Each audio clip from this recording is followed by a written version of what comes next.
I know we've talked about this in the past, and the scholarship and the reason why you got the scholarship started, and thankfully it didn't take that long to get it, to a point to where you can actually start handing out scholarships. But just kind of give us a recap why you started it, and who does it benefit?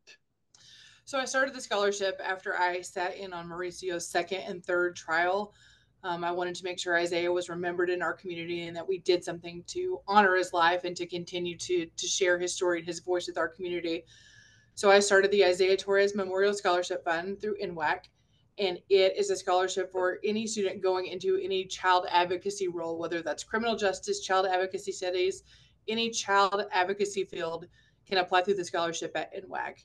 I've had great support in the community. I've had great donors. I've done a lot of fundraising. And so we have hit $25,000, which means the scholarship is endowed. But what that also means is it is endowed and invested for a year before you can start to use those funds for scholarships. So we're fundraising for this year, for 2024, 2025. So we're continuing to fundraise so we can give scholarships this year as soon as possible. So even though it's endowed, you still have to wait. But in the meantime, I want to award money now. I want to award scholarships now. I want to get started. I don't want to wait.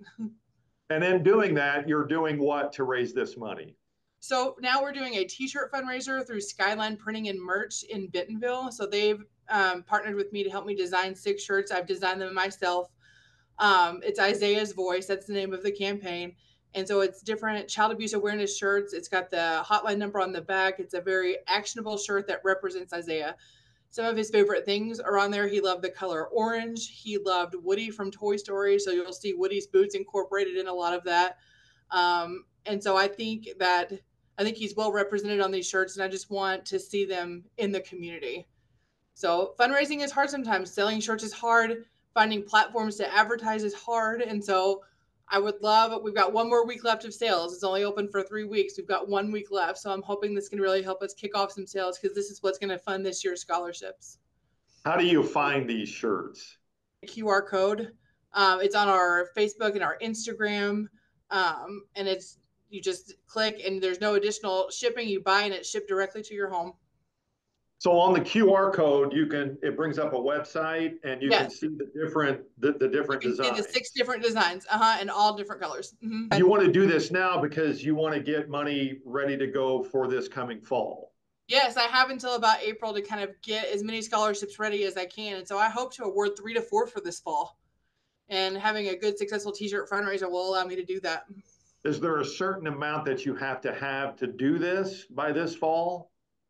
With this fundraiser? We award $500 a semester, so $1,000 total to a student, and I would like $3,000 to $4,000 to award to 3 or 4 students. Okay. All right. So and then you have until the end of the month to sell the shirts, or do you want to get that done as quickly as possible? We only have 1 more week, so the fundraiser is only open for 3 weeks, and this is our last week. It ends on Sunday. Is this the start of different types of fundraisers, or does it just stick with like t-shirts for now? This is definitely the start. So I've applied for First Friday in Bentonville for April. April is Child Abuse Awareness Month.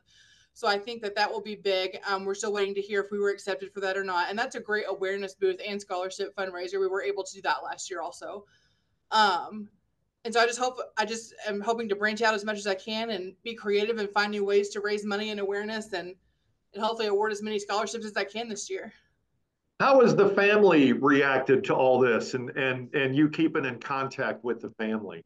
They're really supportive. Isaiah's aunt, I speak to her most, and they're buying shirts and they keep in contact and they're very supportive, and it's a relationship, based on trust. We've never met each other either. I cold called one day and said, hey, I'm starting the scholarship and I think somebody should know about it. And it was the most awkward phone call probably for them to receive. But now we just have a great relationship and we text each other regularly. And I'm very thankful for that because they know that my heart is in it for Isaiah and for our community to remember that his life mattered and was important.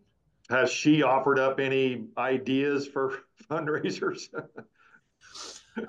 There's been talk of pinwheel sales and just things that we could do at a booth.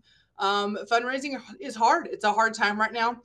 And I think though, realizing fundraising is important, but the message is the most important. It's the child abuse awareness and what to watch for and who to call and when to call, and not being ashamed or not having the stigma around calling. That's also the most important thing as well. It's Okay. just learning. And I'm hoping Hey, that I'll see somebody in the community wearing our shirts, and maybe someone will see the shirt and see the phone number and decide to make a really important phone call. And that's huge, even if it affects just one child. you've done what you needed to do, that's for sure. Yes, sir. Amy, thank you so much. Best of luck with the t-shirt sales, and holler back when you have another idea. Thank you. I'll put you down for one.